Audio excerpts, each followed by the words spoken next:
Welcome to the Red Letters Podcast. In this podcast, we will explore topics that can be life transforming while delivering a message of hope.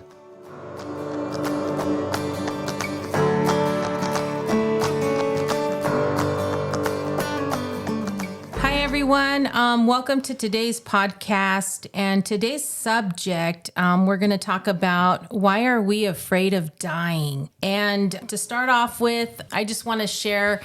It's something that has been in my mind the last few days, actually. So when this topic was brought up, I was like, okay, well, I guess I can share what I've been going through the last few days. But I've been thinking about dying a lot. Not that I'm wanting to die or that I'm going to die or maybe that I have a health issue that's going to cause me to die. It's more of just the thought came into my mind, about dying.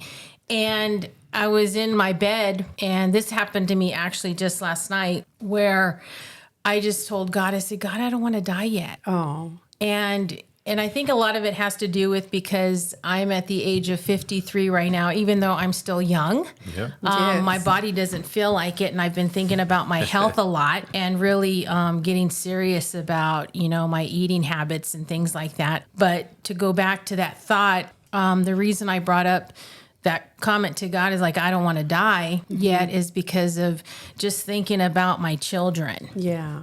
I think that I'm not ready. Yeah. I'm not ready to leave them because I feel like my job's not done. Mm-hmm. Even though sometimes I'm in that place where I'm like, they're all grown up now. They're all adults. But I'm adopted. No.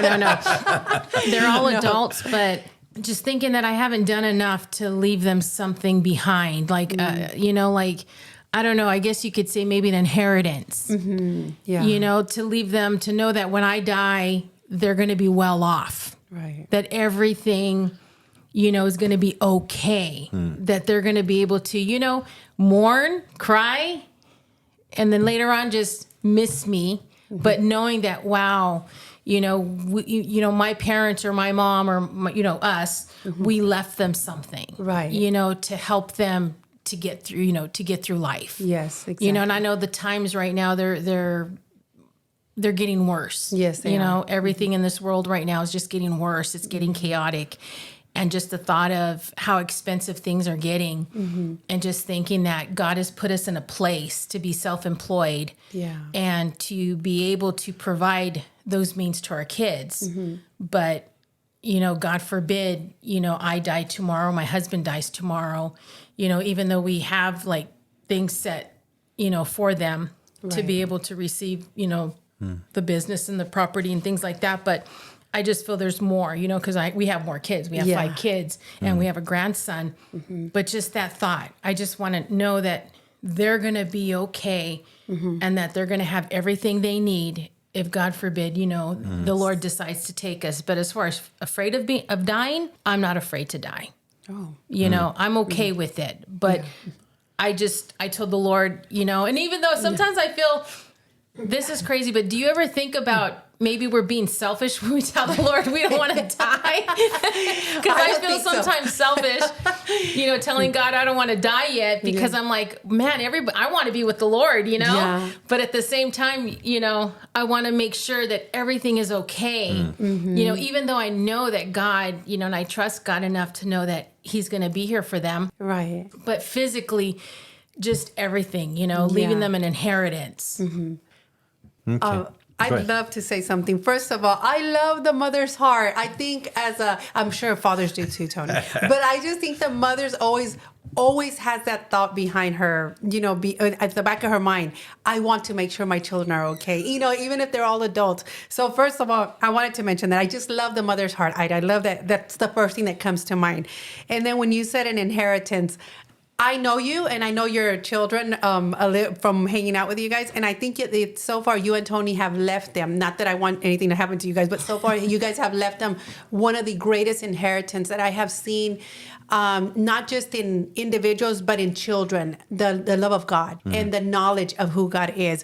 Because just to hear them speak and who they are, that somebody had to teach that to them from a young age because just the way they speak. And I don't know if y'all heard Ruth sing, but she's also really great. So obviously that came from somewhere. And I don't think any amount of money could ever replace that. So I just, good. sometimes we got to pat ourselves on the back and say, you know what, like you said, I'm not afraid of it, but I'm not ready yet.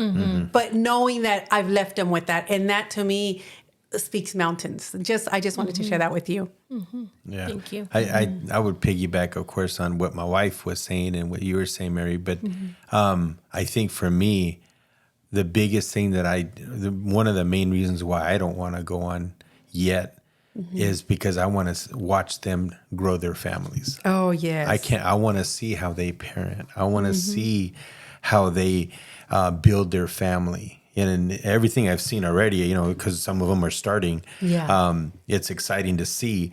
But I can't wait to see, like at the end, like, oh, wow, I have so many, whatever that magic number is of grandkids. Yeah. Because I hear older people now, like some of them, oh, I got 25 grandkids. I'm like, dang, I have one. Not that it's, they're further along in life and stuff like that, but I really want to see what their families look like. Oh, that's amazing. To me, that's the biggest thing because, I know that, like even the Bible says a good man leaves an inheritance for his children's children. Right. Well, I think it's a twofold thing. I think one, it's an actual inheritance like my wife was just sharing, but I think it's also teaching them the goods on how to reproduce what was given to them into their own kids. Oh, so true. So to me, I think that's the twofold, inheritance. But I'm really excited to see what their families look like, how our 5 kids interact with each other down the road. Are they going to be close? Are they going to be distant because, their spouses don't get along? Or what is all that going to look like? Of course, I'm hoping and praying for the best. And I just can't wait to see what that looks like down the road. Oh, that's awesome. Yeah. Well, for me, the question is, why are we afraid to die? I'm afraid to die because, one, I also have 5 boys, and I also want to see, just like you said, I have a vision of what it looks like with all the daughter-in-laws and my sons and the grandkids, like just being there was like, I just have a vision of how beautiful that's going to look, but more beautiful, if that's the proper way, English, is seeing them all serve God. Like, I just want that so bad. So for me, that's why I'm not ready to go just yet. But more importantly, and this is something that I'm putting out there for the listener, there's a reason we're not afraid, that we're afraid to die. It's because we have unfinished business. It's because God placed something in you. There's a gift in you that He placed inside of you for you to give to the world. And when we take that with us, we've robbed, and I know Dr. Miles Monroe says this, we've robbed the world of something that you carry, that God put inside of you. So this is what I just want the listener to hear. If there's something you haven't done, obviously we can't control time and we can't bring grandkids. I'm sorry, guys, as fast as you want them. But there's other things, like if there's something you haven't done, well, I believe that God gives us a fresh day every single day when He does. When we get up and we're able to breathe, and if we're able to get out of our bed, then make that day count for something that we want to do, instead of saying, well, I never got to do this. We'll do it today. Yeah, obviously, we can't take a trip. Maybe some people are, they have the means to take a trip. They don't have to report to work or whatever. Then do it. Maybe there's somebody that you haven't talked to or touched bases with because of past experiences where you guys didn't talk to each other. Connect with that person if that's what you feel. Quit waiting for that tomorrow that may never come. Why not live to your fullest? Because I believe it says in Scripture, no one is promised tomorrow.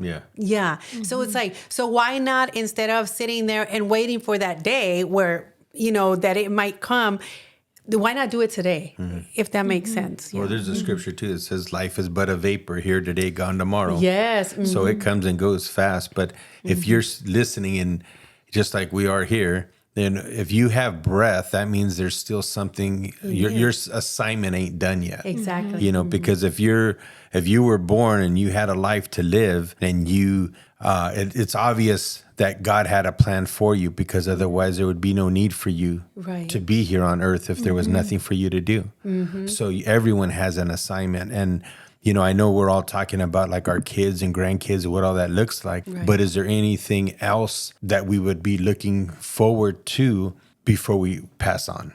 Is there anything else separate from family, or in addition to seeing what we were talking about? Is there anything else that you guys have? like on your heart, that almost like a bucket list, if you will, that you want to try to, hey, I want to get this. I would really want to do this before I pass away. Well, for me, I'm thinking just two visions and dreams. Like, when somebody says, you see a graveyard and you see how many dreams and how many visions never came to pass, that died with them, or good ideas that died with that person. Yeah. And I think a lot of the times too, is you think about fear, right? Not just fear of dying, but the fear of maybe, stepping into and accomplishing a dream or a desire that you have, starting your own business, or, the fear of starting your own business. A lot of people I know are afraid of starting their own business. And I know when you and I first started our own business, there was a little fear there. Yeah. But it was one of those points or places where we just said, okay, God, we're just going to do this. Yeah. He was on unemployment. I was on unemployment. And I believe he had just gotten laid off. And that's when he just one day said, I'm just going to do it. Yeah. I'm just going to do it. And we did it, And as we did it and we stepped into it, God just provided and made a way, and it became easier for us, But I think... what would be like a personal thing that you'd still want to try to make sure happens before you pass away? Well, for me, I want to buy a farm. Oh, yeah. Yeah, that's right. She wants to. Why did I ask the question?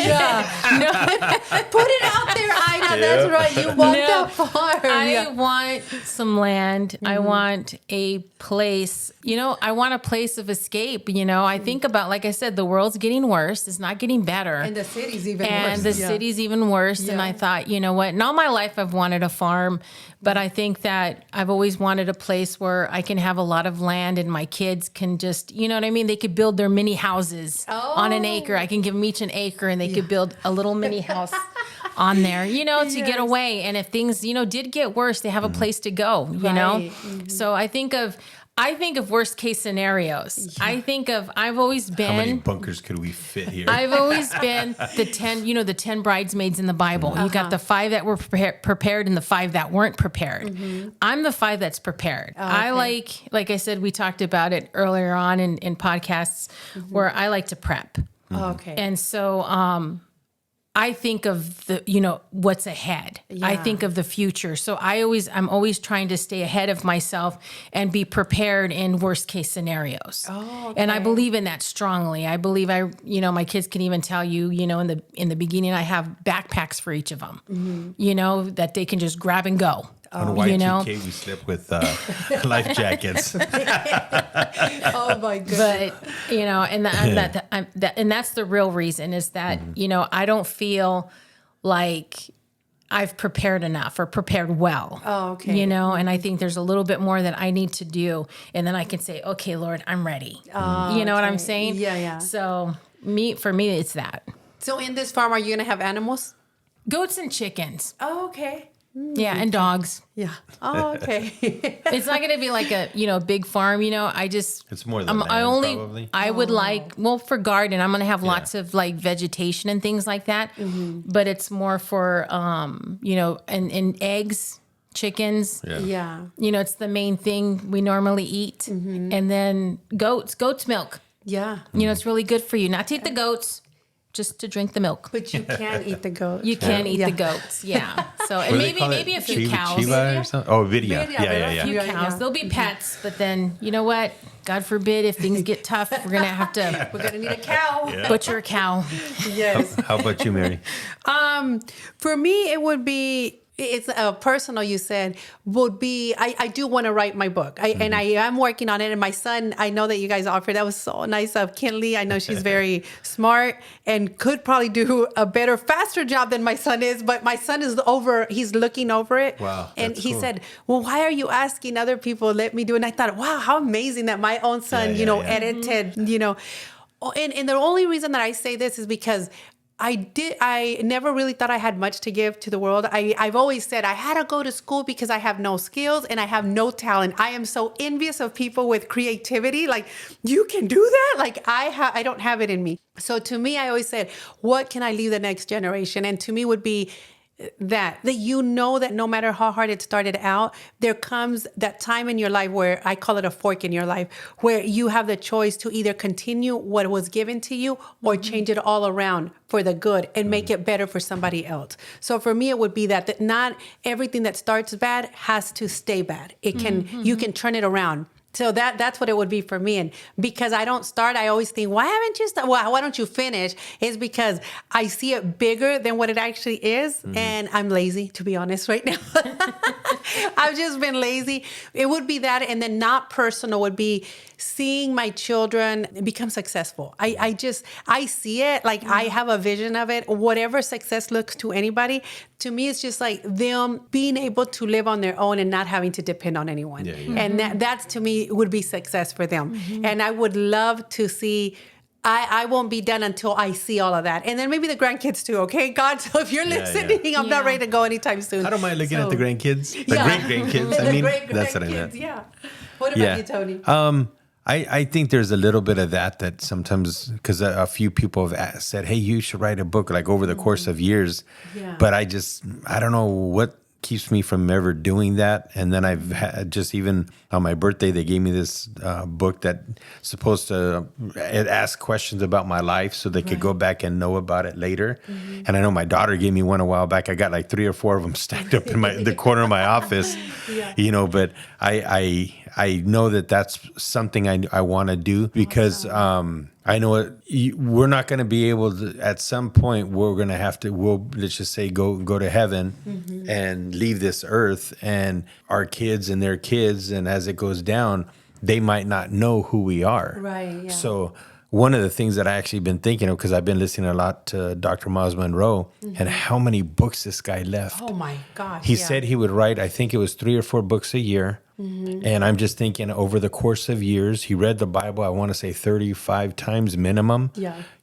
All this stuff. And I'm just like, if life just continues like it does, his great grandkids are going to be able to know who he is. Who he was, yeah. Just by reading those yes, books. just by reading. And I'm just, every time I hear him, I'm like, my gosh, to be honest with you, I don't know who I told this to the other day, but I was like, man, I think next to Jesus, he's probably one of the best teachers I've ever ever sat under via YouTube or whatever you want to call it. Just the way he breaks things down, and it's so simple.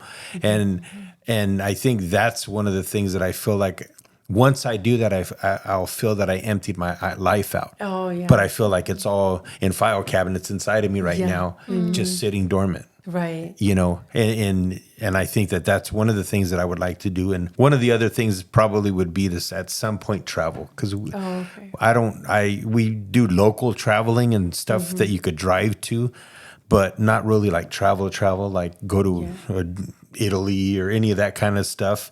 But, at some point I would like to see something outside of the United States. Yes. And I've been to Mexico or TJ and stuff like that, but to me that doesn't count. Yeah, that doesn't count. There's pictures. There's YouTube. And YouTube, yep. And documentaries. Yeah, that's true. Yeah. Something you said earlier about starting your own business. It was people need to understand this, and I'm talking to myself when I say this. When we fail doesn't mean that's the end all set all. That means we get back up. I would rather be known for that person that took a chance than that person who never even tried anything. Right. And I may fail 1,000 times before I get it right, but I'd rather at least say she never stopped trying. And so because Ida was talking about opening up your own business. If there's a listener out there and they said, well, I've been trying, but the doors keep being closed on my face. Well, don't stop trying, because that's a dream that you have in there. Don't take it with you, because others need that gift that you have. So just because you failed once or didn't turn out, like let's say your neighbor went and started a business and he was successful overnight. We don't know why things like that happen. However, don't stop trying. Failure doesn't mean that you don't have it in you. It just means that you're being prepared. Character is coming out of you in the process of failing. So just to learn and understand the process and keep pushing through, because we don't want to leave this earth with that gift. I wanted to share that. And I also wanted to share making that plan. So for those of us, especially us here at the table, and for whoever's listening, you said, I want to travel. Well, then it's time to get our calendars out and put it on the calendar. We're going to write a book. Yeah. We're going to write a book. Yesterday, we heard a wonderful sermon about End well? Was it end Yeah, well? end well. Yeah. Finish well. Finish well. And one of the things that he talked about was time used either wisely or, how did he say? Foolishly or unwise. Foolishly. Invested or wasted. Man, she was really listening. Yeah. So, but that's what I believe this topic is about today. So if we said, Tony, we're going to write a book. Yeah. Put it on your calendar. We start doing it today and stop waiting for that wonderful time tomorrow when the sky is going to be beautiful and the kids aren't going to be coming in and out and the business is not going to. No, you put it on your calendar and that's something you dedicate 1 hour a day to get it done. I think instead of saying one day I'm going to do it, let's start doing something today. And if God forbid anything was to happen, at least they can pull out and start reading like this is what she wanted us to, this is what she wanted it to be out there. So somebody else at least will have the opportunity to write it. But I think don't sit on that dream. Don't sit on whatever, that business that you wanted to start. Do it. Start today. Whatever it is, that little thing that you can do today, go out there and do it today and just start because we just don't know. Tomorrow isn't promised. All we have is today and the now. So let's do something today. That's good. And somebody might be saying this, well, you don't understand. I ain't got a dime to start my dream or start my business. And sometimes you think money, you have to have the money, but there's a way. We didn't have nothing. My husband and I didn't have nothing when we started our business. We probably fabricated some of the stuff that we needed to start our business, but we didn't let that stop us. Yeah, exactly. And that message that we were all heard yesterday was a big shout out to Pastor Abe Camacho at local church in San Diego, downtown. I want to jump on the little business soapbox real quick about people saying that, hey, I tried, it didn't work. Well, there's a book from Robert Kiyosaki. He says that you have to start a business at least 10 times in order to succeed. Exactly. So if you use that as a filter, maybe you have to start a business at least 10 times. If after 10 times it doesn't, then maybe it's not for you. But yeah, start it 10 times. Yeah, you got to be willing to start it 10 times. Yeah. And the other thing that was an eye-opening thought that I never even really looked at before is most of the time when somebody has their own business, everyone will say, oh, you're an entrepreneur and da-da-da-da. Yeah, there's truth to that. But there's a term that I came across that's called an intrapreneur. And an intrapreneur is actually, I got that from Pat Bet-David, shout out to him, and Valuetainment. But he ends up sharing that sometimes you could turn around and find a placement in a company or a business that you can bring so much, value and help take that company to the whole next level and become part owner within that business or get compensated to a level that you almost have your own business within a business. Exactly, yeah. So don't think that it always has to be a whole new start from scratch kind of thing. If you're working in a company and you have ideas, don't hesitate to turn around and bring those to somebody that would probably honor and respect it and possibly implement that, because that could change your life. And sometimes people think they have to leave where they're at to do well. That's not always the case. And I never really came across that until I heard that term and what that meant, that you could be almost like an entrepreneur within a enterprise or an organization. So it's just something that for you to think about, that if you could bring value and you realize how much you're worth to the company, that if you leave, it's going to hurt them. Right. But by you staying, you can add so much value that they're going to want to incorporate you in the company and get you vested in the company because of what you're doing and all the good ideas and creativity and the different innovative ideas that you could come up with that can help take it from where it is to a whole different level. So that's just something to think about. That's so true. That's so good. So so that's what this podcast is about. We're talking to not just the young individual, we're talking to everybody. Yeah. Don't wait for that perfect day to come about. Don't wait for that perfect moment. Do what you want to do and do it now. Yeah. Because it's in you. Like, it's in you to go out there and get it done. Don't fear and don't fear failure, because that's what puts you at that next level. Yeah. Right. And not only that, I think the topic of why are we afraid to die? It could sound like a negative thing, but if you actually put the filter of, you know what, I don't know how much time I have left, but you know what, my goal for the next 5 years is to at least get to XYZ. Yep. If you at least start putting that down, even write it out so that you begin seeing it, and then it begins to materialize. I think looking like, okay, here's an expiration. I need to start chasing whatever this is before Right. that expiration hits. Uh-huh, You know what I mean? That can add some fire under you, fuel your fire to go ahead and see your passion come to pass. You know what I mean? That way you're not sitting back and just waiting for life to dish you you what by. it gives, what it's going to give you. Well, thank you guys so much for tuning in today. We want to encourage you to live your best life, to take chances, to go out there and just make life happen. Don't be afraid to fail, because in failure is where character gets developed. So instead of being afraid to die, say, what is it that I live to do right now? So we thank you. And yeah, can't wait to hear from you guys, and tune in for next time. Thank you.